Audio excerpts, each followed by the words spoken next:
नमस्कार। मैं डॉक्टर माया दुबे। आज मैं आरणी के इस समूह पर प्रादेशिक बोली भोजपुरी के कविताओं और गीतों के पाठ के लिए उपस्थित हूँ।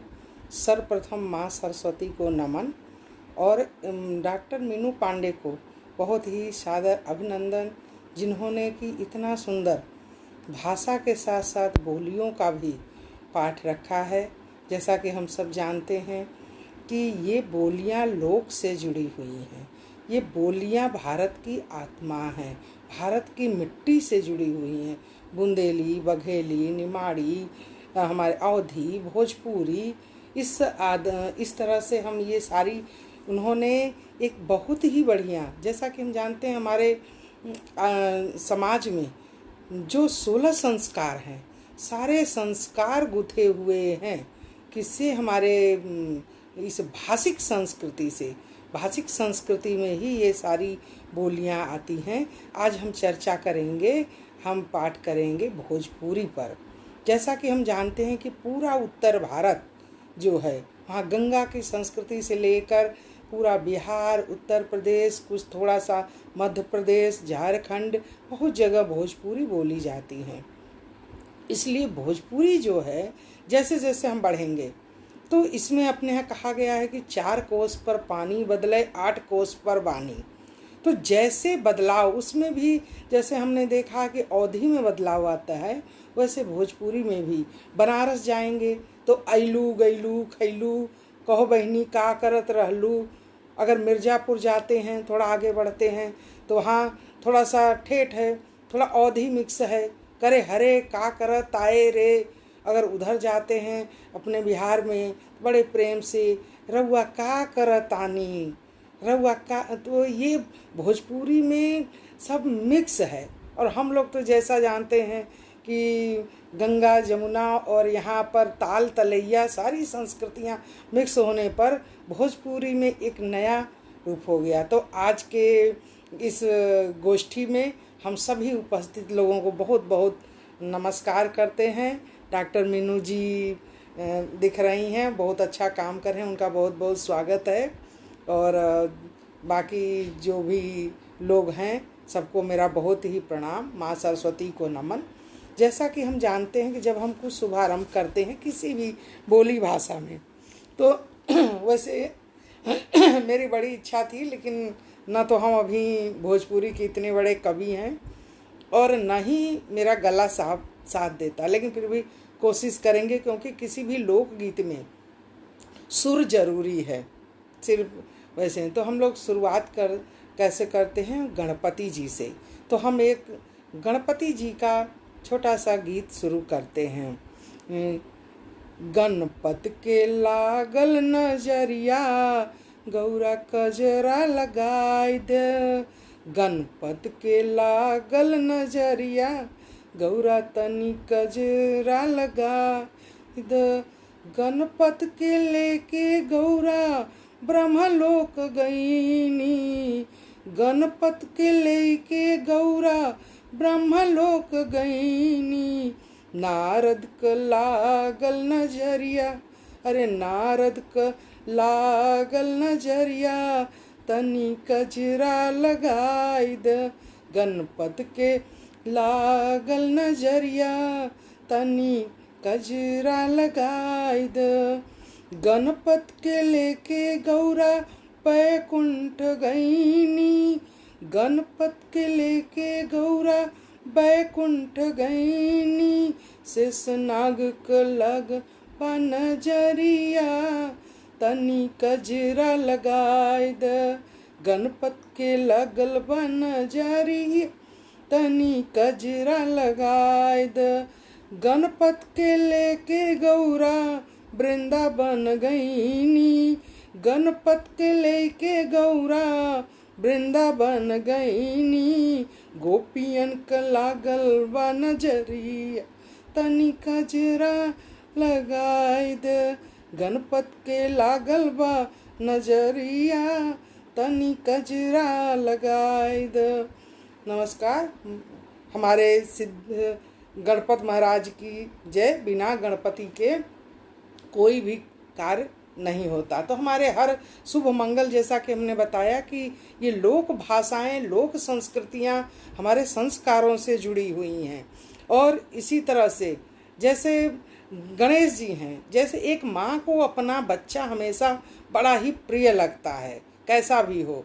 और हमारे यहाँ डीठ लगने की और नज़र लगने की परंपरा है। शादी के बाद लड़कियों को कजरौटा तक दिया जाता है कि भविष्य में बाल बच्चे होंगे तो काजल लगाएंगे। तो इसी भाव को लिए हुए ऐसे न जाने कितने गीत गणपति जी के बने हुए हैं उसमें। और लोक में तो हम देवी देवताओं के साथ हमारा तादात्म्य है।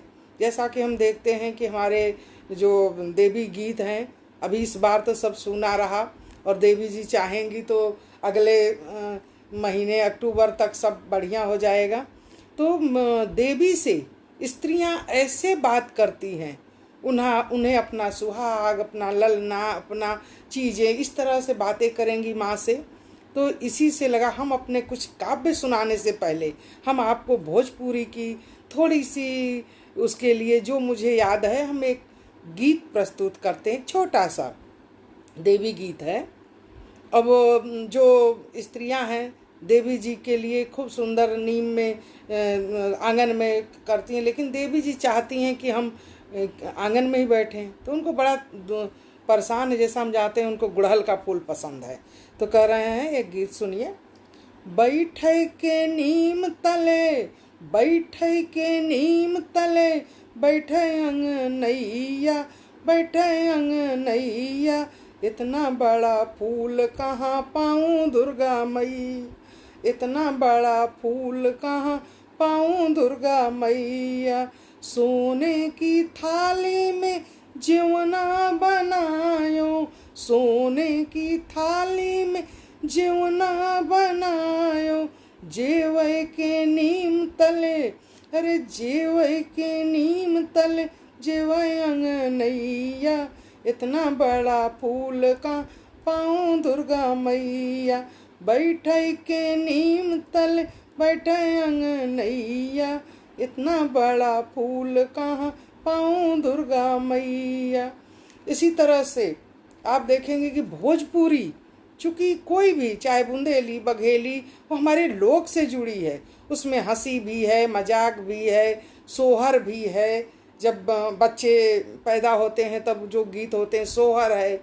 शादी में जब विदाई होती है उस समय लचारी गीत होते हैं।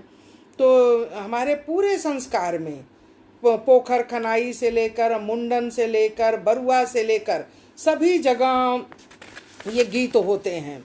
तो ये जो गीत हैं ये हमें बड़े ही मन से जोड़ते हैं, मिट्टी की सुगंध से जोड़ते हैं।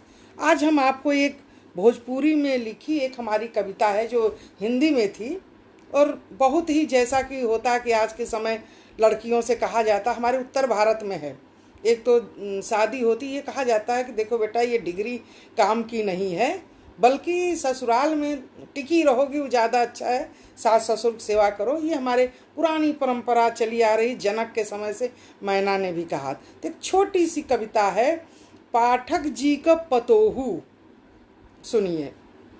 ई पाठक जी का पतोहू है, बहुत सुशील एकदम गऊ है। ई पाठक जी का पतोहू है, एक बहुत सुशील एकदम गऊ है।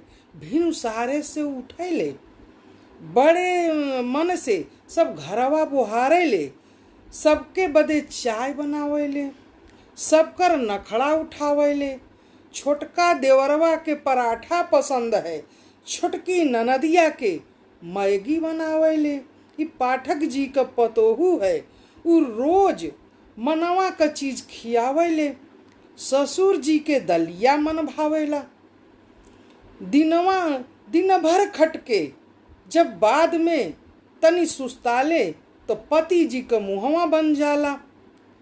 तब का करे, आवे जाए वाले दिनवा भर लगे हैं, तब एक तमगा मिलता है, बड़ी सुशील बा पाठक जी का पतोहिया, कितनी सीधी बा, एकदम गऊ है। पतोहिया का खिताब मिल जाला, बढ़िया पतोहू को वो आपन एमएससी का गोल्ड मेडल का डिग्री देखत है और सोचत है कि माई कहले रहल कि ई डिग्री तो धई दीहू, अब तोहार डिग्री और तोहार मेडल तो तोहरे घरे का काम धंधा है। तो गोल्ड मेडल तो शादी के सहूलियत के लिए रहा। ये पाठक जी का पतोहिया है, कितनी सुघड़ कितनी सुशील बहुरिया है। धन्यवाद। तो ये है रोज़मर्रा का हमारे जीवन का ताना बाना कि कैसे लोक में, और ये होता है बड़े बड़े लोग अपने कैरियर से समझौता कर लेते हैं। उसी तरह से हमारे यहाँ देश प्रेम भी है, देश भी है। तो एक देश से लगा हुआ हमारे सिपाहियों से, और जब ऊर्जा आता है भाई देश प्रेम, देश राष्ट्र प्रेम सर्वप्रथम है, तो देश पर एक छोटा सा हम काव्य, एक भोजपुरी काव्य सुनाते हैं। ई देशवा आपन धरती आपन, ई देशवा आपन धरती आपन, हम सब एकर लाल हैं। ई देशवा आपन धरती आपन, हम सब एकर लाल हैं। देशवा से है नाम हमार, देशवा से है नाम हमार, देशवा है हमनी का प्राण आधार, देशवा है हमनी का प्राण आधार। देशवा के खातिर राणा घसिया का रोटी खैलेन, अरे देशवा के खातिर राणा घसिया का रोटी खैलन, हो गईलन दुनिया में सरनामी, अरे हो गईलन दुनिया में सरनामी। आई कौने कामे ई जवानी, देशवा हो जब हो जई है बेपानी, आई कौने कामे ई जवानी। ई देशवा के खातिर भगत झूलवा पर झूली गईलन, ई देशवा के खातिर भगत फांसिया पर झूली गईलन, कौने काम में आई ई जवानी, देशवा जो हो जई है बेपानी। देशवा हमार धरती आपन, हम धरती का लाल हैं। देशवा के कारण गांधी गोलिया से मारल गईले, अरे देशवा के कारण गांधी गोलिया से मारल गईले। भगत झूला झूले मन मानी, आई कौन कामे जवान, देशवा जो हो जई है बेपानी, अरे आई कौन कामे जवानी। धन्यवाद। अभी हमारे सामने जितने लोग भी जुड़े हैं सबको सादर प्रणाम। बहुत अच्छा लगा आप लोग को देखकर। तो कहने का मतलब है कि लोक में समाज भी है, घर भी है, हास उल्लास भी है, देश भी है। हमारे आने वाली पीढ़ियों के लिए देश बहुत ज़रूरी है। देश के बिना हमारा कोई वजूद नहीं है। तो हमारे जब समय आया तो हमने भोजपुरी में देशभक्ति के गाने भी बहुत लिखे गए। अभी हम अपने देश की ही चर्चा चल रही है, तो हम आपको एक छोटे से काव्य गीत के माध्यम से हम अपने भारत का एक चित्र दिखाते हैं। देखिए और आप महसूस करिए भारत को कि कैसा हमारा भारत देश है। तो करें, छोट छोट मड़ई बा साकर खोरी, बरपी पर छाँव रे, छोट छोट मड़ई साकर खोरी, बड़पी पर छाँव रे। आपन भारत देश बसैला माटी वाले गाँव में, आपन भारत देश बसैला माटी वाले गाँव में। गौवा निकट तलैया बा, हमरे गौवा निकट तलैया बा, इहाँ कोयलिया कूकैले गौआ निकट तलैया बा, यहाँ कोयलिया कूकैले। पाँव पसीना खेतिहर के, अरे पाँव पसीना खेतिहर के, चहु ओर फसलिया लहराती, चहु ओर फसलिया लहराती। भाईचारा प्रेम पलगी, भाईचारा प्रेम पलगी। रास रंग सब गवई में, रास रंग सब गवई में। आपन भारत देश बसैला माटी वाले गौआ में, आपन भारत देश बसैला माटी वाले गौआ में। अरे चैत में चैता फागुन कजरी, चैत में चैता फागुन कजरी। कार्तिक गूंज दिवारी का, अरे कार्तिक गूंज दिवारी का। होली में रंग उड़े चौर, होली में रंग चले पिचकारी। आपन देश बसैला गाँवन में, आपन देश बसैला गाँवन में। सिर पर घड़ा घड़े पर गागर, अरे सिर पर घड़ा घड़े पर गागर। पायल बाजे पावन में, आपन भारत देश बसैला माटी वाले गाँवन में। छोटे छोटे मड़ई साकर साकर खोरी, बर्फी पर के छाँव में। आपन भारत गांव बसैला माटी वाले गांव में। धन्यवाद। ये हमारा भारत देश। आज भी जब हम अपने गांव घर जाते हैं तो मन कितना प्रफुल्लित हो जाता है। ये गांव जो है यही हमारी पहचान है, हमारी जड़ें हैं। तो मीनू जी को एक बार और धन्यवाद देंगे कि हमारे गांव से, हमारी जड़ों से, हमारी बोलियों से जोड़ने का प्रयास कर रही हैं। बहुत बड़ा प्रयास। भाषा तभी समृद्ध होगी जब हमारी बोली है। अभी हम एक छोटा सा गीत लिखे। आजकल चारों तरफ मोबाइल है, ये मोबाइल न होता, वाईफाई न होता, हमारा आपका संपर्क न होता। अब गांव में शादी हुई है, अब एक गोरी है, वो अपने पति से नाराज हो गई है। क्यों नाराज हो गई है? कि का धोती वोती पहने हैं। अरे हमें बढ़िया मोबाइल दिया हो, मोबाइल के डाटा डलवाओ, वाईफाई लगवाओ, तब तो काम बने। तो सुनिए, कल धनिया गैली रिसियाई हो, कल धनिया यानी कि पत्नी उनकी स्त्री, कल धनिया गैली रिसियाई हो। कहे मोहे टच वाला मोबाइल दिलाई द बलमा, कहे मोहे टच वाला मोबाइल दिलाई द बलमा। वाईफाई लगवाई द, वाईफाई लगवाई द, और मोबाइल में डाटा डलवाई द। कल धनिया गई रिसियाए हो। कहें छोड़ा लूंगी कुर्ता, छोड़ा लूंगी कुर्ता, पहन पैंट शर्ट और टाई। छोड़ लूंगी कुर्ता, पहन पैंट शर्ट और टाई। हमहू के जींस टॉप दिलवाई द बलमा, हमहू के जींस टॉप भी दिलवाई द बलमा। कल धनिया गैली रिसियायो। टिकटॉक हम बनाइब, ओके यूट्यूब पर चलाइब। उन्होंने ऐलान कर दिया धनिया ने, टिकटॉक हम बनाइब, ओके यूट्यूब पर चलाइब। देखाइब आए आपन लाइक, मन हमरो होएला एक लाइक। हमरो मुडवा बनवाई द, टच वाला मोबाइल दिलवाई द। कुल सहेलियाँ चलावेलिन नया नया मोबाइल, हमहू के मॉडर्न बनाई द।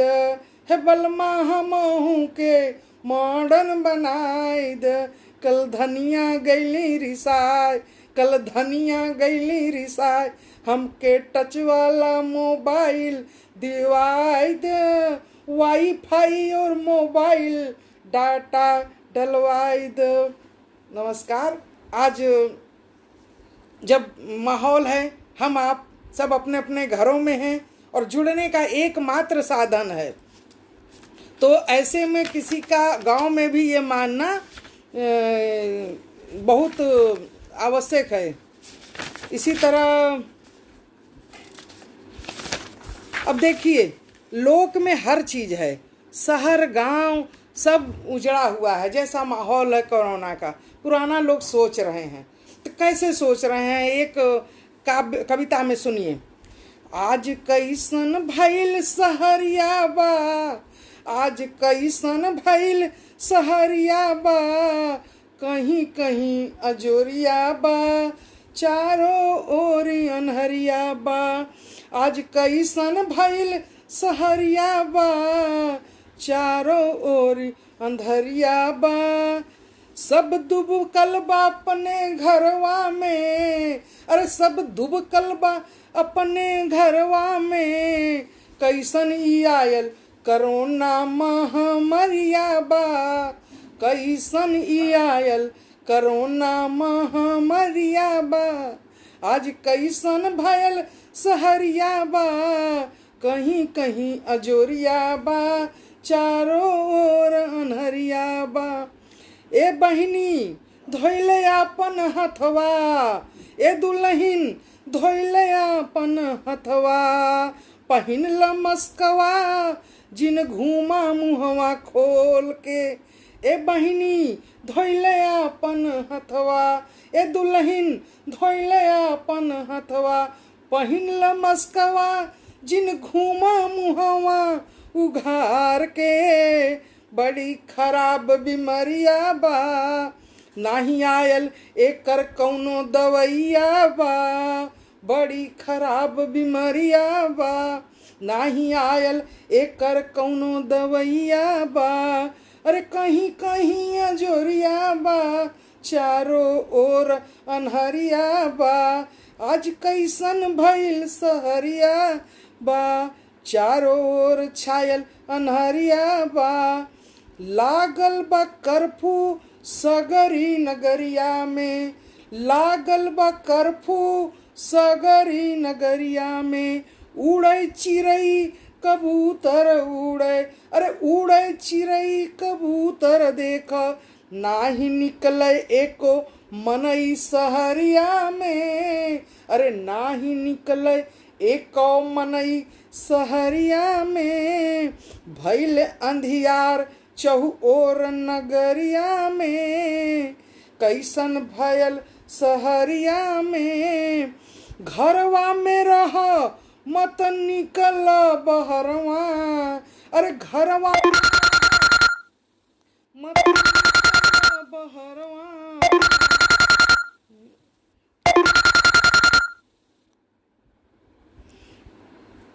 तब बचब बीमारिया से, ई बड़ी खतरनाक बीमारिया बा।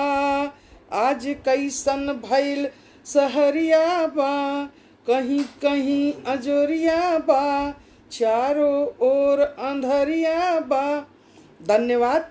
ये तो सामयिक चिंतन है।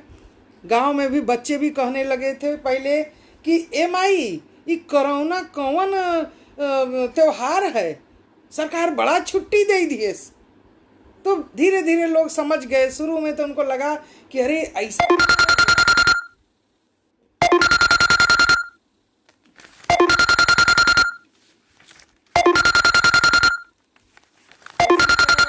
पूरी जो है जीवन में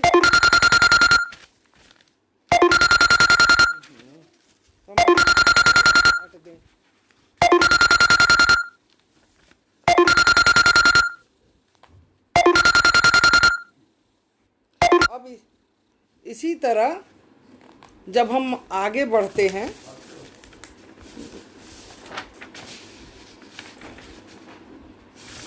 जैसा कि हम जानते हैं कि भोजपुरी में कजरी कजरी का बहुत महत्व है। तो एक कविता में अपना गोरी पूछ रही है कि कैसे कजरी खेले जाप। नमस्कार। और बढ़िया कह रही है, कैसे खेले जेबे ए साल सावन में कजरिया, कैसे खेले जेबे ए साल सावन में कजरिया, कैसन आयल ई कोरोना महामारिया। दूर दूर तक सुन बा सावन, अरे दूर दूर तक सुन बा सावन, नगरिया। कैसे खेल जैबे ए बार सावन में कजरिया। नाही अइलन मोर भैया लिवैया, नाही अइलन मोर भैया लिवैया। सूना चौखट सूना दुआर बा, सूना चौखट सूना दुआर बा।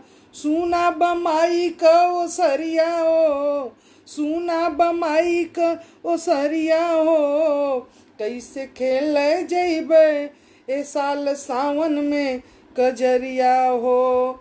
हर साल पड़े झुलवा नीमिया के डलिया में, हर साल पड़े झुलवा नीमिया के डलिया में। आवलिन सखियो सहेलिया हो, सुना बाहो घरवा दुअरवा। कैसे खेल जैबे ए साल सावन में कजरिया। बदरिया कैसन आई ई महामारी। धन्यवाद। तो आपने बहुत सारे भोजपुरी के बहुत रंग हैं, बहुत से चीज़ें हैं। जब जाती हैं वहाँ पर हाव भाव भी है। भोजपुरी में जो का बहुत बड़ा इसका साहित्य है। लोक से उठकर इसमें पूरा साहित्य भी है, गद्य भी है, गद्य लेखन भी है, कहानी, तमाम चीज़ें, हमारे गीत गज़ल। जैसा कि हम जानते हैं कि भोजपुरी साहित्य का भंडार बहुत बड़ा है। आप देखो उसमें एक दूसरे को उलाहना भी है। अगर एक छोटा सा हम आपको उदाहरण देते हैं, गांव में अगर औरतें जाती हैं शादी के बाद बाहर बारात विदा करने, तो कैसे कहती हैं, हास परिहास में कहती हैं, सड़किया पर जय कंकड़ तय बोली बोले, सड़किया पर जय कंकड़ तय बोली बोले। अरे सास बोली बोले, ससुर बोली बोले, सास बोली बोले, ससुर बोली बोले। ससुइया के जय लड़का तय बोली बोले। तो देखिए कितनी मिठास है। यही हमारी कविताओं में, हमारे आज के भाव में, क्योंकि भाव तो समसामयिक होते हैं, तो समसामयिक चीज़ों में हमारा भाव लोक मिलकर नई रचनाएं करता है। तो इसमें बहुत सारे संभावनाएं हैं। और मीनू जी को बहुत बहुत धन्यवाद। अब हम अंत में गंगा मैया से एक विनती करते हैं, एक विनती करेंगे कि हमारा पूरा देश, पूरा विश्व बहुत ही इस विकट संकट की घड़ी से मुक्त हो। तो एक छोटा सा हम अपना काव्य में आपको सुनाते हैं। हे गंगा मैया हो सुन ल मोर अरजिया, हे गंगा मैया हो सुन ल मोर अरजिया, हे गंगा मैया हो सुन ल मोर अरजिया। आज आयल बा पूरे विश्व में कैसन विपतिया, आज आयल बा पूरे विश्व में कैसन विपतिया। हे गंगा मैया हो ये मूढ़ मानव डललन खूब पन्नी कचरा तोहरे करजवा में, ये मूढ़ मानव डललन खूब कचरा पन्नी तोहरे करजवा में। आज पहन के पन्नी घूमत है हरिया में, कैसन कलिहलस प्रकृति बदला।